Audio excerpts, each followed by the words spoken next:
नमस्कार दोस्तों। अ, इस शो में आपका स्वागत है। और आज हम जिस शख्स के साथ बात करने वाले हैं वो बहुत ही पॉपुलर हैं फिल्मों के जगत में और इवन ओटीटी के जगत में। Welcome Rajesh Telang ji on our show. Thank you, Avan. Thank you very much. Thank you for inviting me. Thank you. Rajesh ji अभी हाल ही में रिलीज होने वाली रंगबाज सीजन 3 जिसका टाइटल है डर की राजनीति, उसमें आने वाले हैं। तोड़ डालिए पूरी तरह से। सबको फिर से याद दिलाओ कि हम कौन हैं। पूरा इंतजाम कर चुके हैं। अब जितना झंडा गाड़ोगे उससे दुगना लाश गिराएंगे। हारून शाह अली बेग एक ही है और एक ही रहेगा। उन्होंने एक्टिंग किया है इसमें एंड वो जल्द ही Z5 में स्ट्रीम होने वाला है, आई थिंक 29 जुलाई।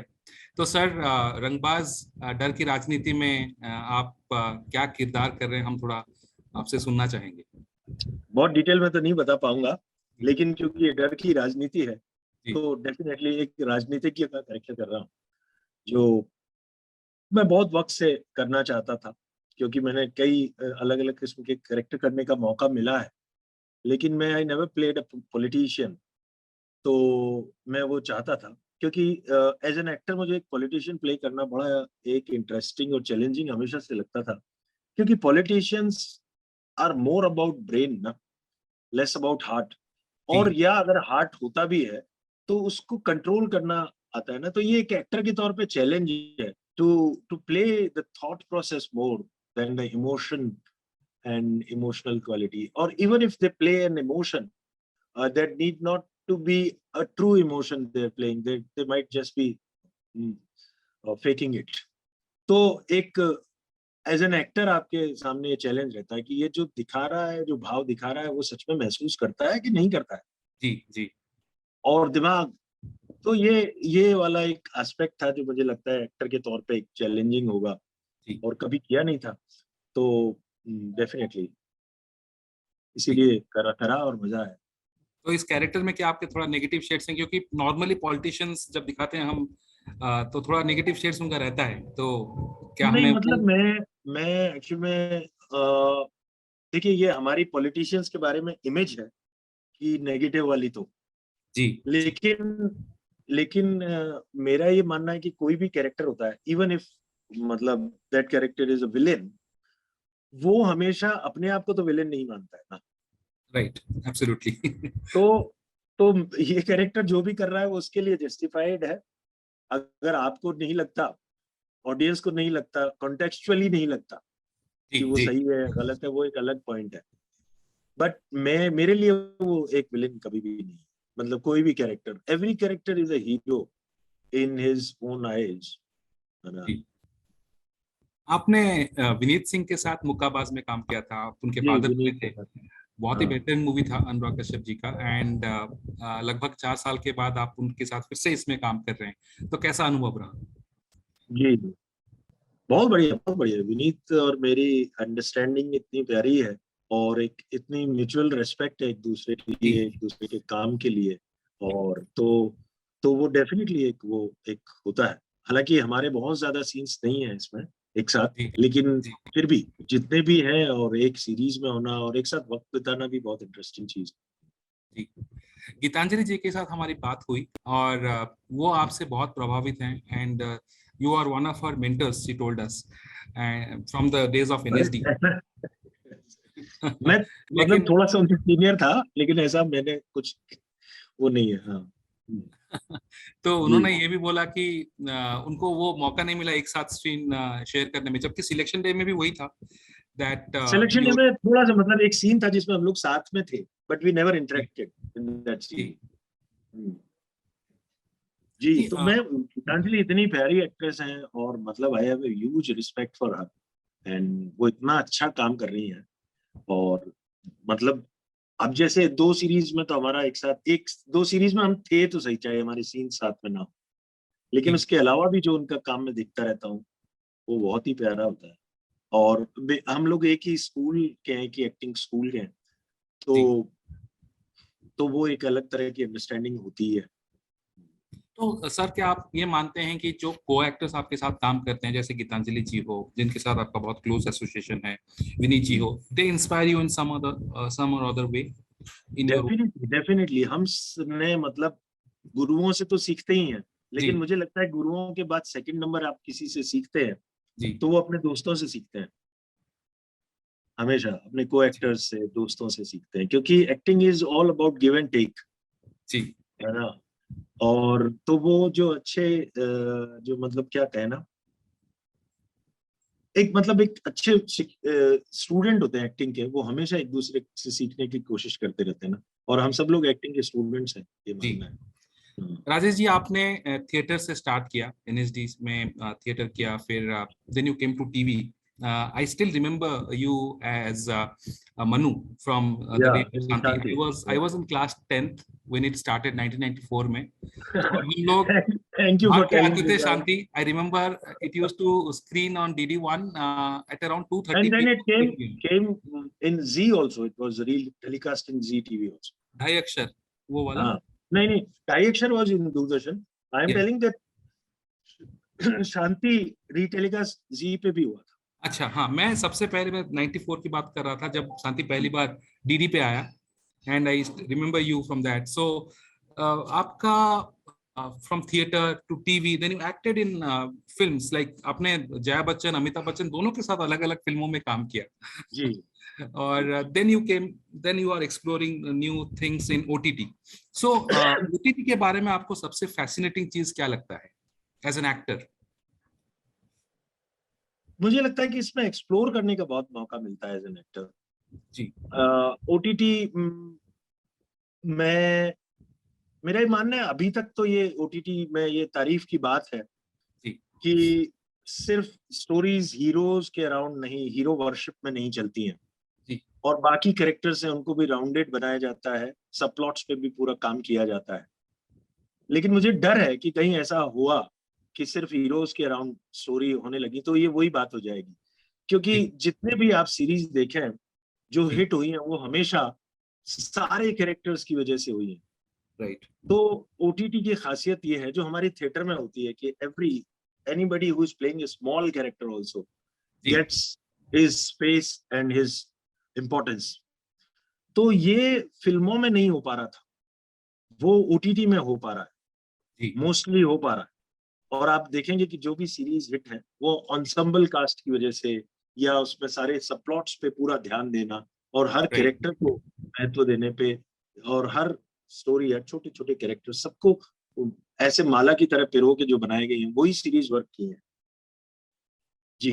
तो ओटीटी की खासियत यही है कि ओटीटी डजंट मतलब उसकी जो भी स्टोरीज हैं वो सिर्फ हीरो के सुख दुख के आसपास नहीं है, वो हर कैरेक्टर के सुख दुख के आसपास। जी Rajesh ji, besides being an actor, आप बहुत एक अच्छे पोएट भी हैं, हमने आपके बारे में ये भी सुना है. So which means that you have other areas of creativity, you explore other areas of creativity. तो जब जैसे ओटीटी जैसे सीरीज हो, रंगबाज की बात कर लें, क्या आप अपने क्रिएटिव इनपुट्स राइटर्स टीम को देते हैं, या सचिन पाठक जो आपके डायरेक्टर हैं उनके साथ ऐसा कुछ क्रिएटिव कोलैबोरेशन करते हैं फॉर योर पार्ट और फॉर एनी अदर, ऐसे करते हैं? Because you are such a seasoned actor and you also have a creative dimension. नहीं, मेरे ख्याल से हर एक्टर अपनी तरफ से कुछ ना कुछ इनपुट देने की, मतलब अपनी तरफ से कुछ लेके आता है ना। जी क्योंकि कागज में जो चरित्र होता है वो जब स्क्रीन पे आता है तो जी उसमें वो एक्टर के फिल्टर से ही गुजरता है ना, इस बॉडी के, इस ब्रेन के, इस हार्ट के, जी इस फिल्टर से होके वो कैरेक्टर जा रहा है। जी तो वो डेफिनेटली एक कैरेक्टर, एक जो भी एक्टर है उसके इनपुट्स तो होते ही हैं। और ऑब्वियसली जो सारे डायरेक्टर हैं और राइटर्स हैं या जो भी मेकर्स हैं, वो एक्टर की चीजों को जो कुछ सजेशन देना चाहते हैं उनको जी ध्यान देते हैं और जी बिल्कुल इनकॉर्पोरेट करते हैं। मोस्ट जी ऑफ द टाइम्स मैंने देखा है। हाँ। जी तो यहाँ पे भी ऐसा हुआ, मतलब सचिन और पूरे सब, मतलब पूरी टीम ने एक तरह से अगर मुझे कुछ लगता था कि यार ये ऐसे नहीं, ऐसे बोल दूं या ऐसे करना चाहिए, तो they were really open to it and they gave me मतलब space to explore things and thank you for that. Sir Siddharth, जैसे हमने अभी सिद्धार्थ के बारे में बात कर रहे थे थोड़ी देर पहले, Siddharth was one of your most cathartic, जिसको बोलते हैं, रोल। उसमें बहुत ही ज्यादा डेप्थ था एंड ऐसा लगता था कि वो आप एक्चुअली वो कैरेक्टर हैं who has lost his son as और he is who is trying to find his son. इतना स्ट्रगल करते हैं during the entire course of the film. और चाहे दिल्ली क्राइम्स हो, वो लगता था कि अब वो कैरेक्टर ही you are actually the cop assistant to Saif Ali's character. तो सर व्हाट मतलब what preparations do you do for your character? Specifically क्या करते हैं आप? क्योंकि you totally get into the, I will not say the skin, but you get into the DNA of the character. Skin के नीचे DNA इतना authentic कैसे कर पाते हैं आप? अब देखिए, अब ये क्या कह सकते हैं, ये अगर आपको ऐसा लगता है तो I take it as a compliment, but बाकी मेरी कोशिश यही रहती है, मैं पर्सनली मैं ऐसे ही अप्रोच करता हूँ कि समथिंग जो मुझे कन्विंसिंग नहीं लग रही है ना, मुझे लगता है आपको भी नहीं लगेगी। अच्छा। तो मैं हर चीज इस तरह से करना चाहता हूँ जब तक कि मुझे कन्विंसिंग ना लगे जी। तो चाहे वो खड़े होना मुझे कन्विंसिंग ना लगे, चाहे हाथ उठाना, मुझे छोटी छोटी चीजें से लेके हर चीज मुझे ही कन्विंसिंग लगनी चाहिए। मुझे लगना चाहिए कि ये मेरे क्या कहना, मतलब अगर मैं जो प्ले कर रहा हूँ वो मैं अपने आप को ही कन्विंस नहीं कर पा रहा हूँ तो आपको कैसे कर पाऊंगा? तो कोशिश वो रहती है, ज्यादातर मैं कोशिश करता हूँ कि इस कैरेक्टर के मेंटल फैब्रिक को पकड़ूं कि वो क्या सोचता है, वो किस दुनिया में रहता है और किस तरह की दुनिया में रहता है, उसकी क्या सोच है। सोच ज्यादा महत्वपूर्ण है बजाय कि इमोट करने के। Absolutely. तो sir Rajesh Tailang as an actor, he is basically choosy or he takes any role in his stride as a challenge? किस तरह के एक्टर आप अपने आप को? देखिए, चूजी तो क्या कहूँ कि चूजी तो तब हो सकता है जब आपके पास बहुत सारे चॉइसेस हों। हाँ, थोड़ी बहुत चॉइसेस होती हैं, कभी कभार ईश्वर देता है तो उसमें आप कोशिश करते हैं, और वो भी मेरी कोशिश ये रहती है कि हमेशा कि कुछ ऐसा नया कर पाऊं, नई किस्म का कर पाऊं, अपने आप को और स्ट्रेच कर पाऊं, एक्सप्लोर कर पाऊं। कितना मौका मिलता है वो परिस्थितियों पे डिपेंड करता है, बट कोशिश यही रहती है कि कुछ नया करूं। और चूजी से मतलब नहीं है मुझे, एक तो ये अच्छा लगता है कि कैरेक्टर क्या है, मैं कोशिश कैरेक्टर की करता हूँ, क्योंकि पूरी स्क्रिप्ट को जांचने जितना योग्य मैं अपने आप को समझता नहीं कि मैं पूरी फिल्म या कोई सीरीज आई और मैं उस देखूं ये स्क्रिप्ट अच्छी है कि नहीं अच्छी। वो मेरी क्षमता नहीं है, मुझे लगता है कि मैं पूरी स्क्रिप्ट, क्योंकि हमें नहीं पता होता कौन सी स्क्रिप्ट अच्छी चलेगी कौन सी नहीं चलेगी। ये nobody knows, even the makers don't know कि ये वो काम करेगी कि नहीं करेगी। तो मैं ये कैसे कह सकता हूँ? मैं ज्यादा से ज्यादा ये दो चीजें देख सकता हूँ कि एक तो ये कि मेरा कैरेक्टर कैसा है, वो वैसा मैंने कुछ किया है, कुछ नया एक्सप्लोर करने को है या नहीं, और वो टीम कैसी है जिनके साथ मैं पॉजिटिवली काम कर पाऊंगा कि नहीं कर पाऊंगा। अगर मुझे लगता है कि टीम पॉजिटिवली काम कर पाऊंगा और मेरा कैरेक्टर इंटरेस्टिंग है, तो बाकी चीजों तो ट्रस्ट पे छोड़ना होता है ना, कि आप यू ट्रस्ट, क्योंकि कोई भी कोई प्रोजेक्ट बना रहा होता है तो वो अपनी बेस्ट ऑफ एबिलिटी से बनाने की कोशिश करता है। बिल्कुल सर, आपको अगर मैं 3 चॉइसेस दूं आपके, जिसमें आपने बहुत अच्छे किरदार निभाए, बिटवीन सिलेक्शन डे, बंदिश बैंडिट्स और दिल्ली क्राइम्स, आपका सबसे फेवरेट कौन सा है?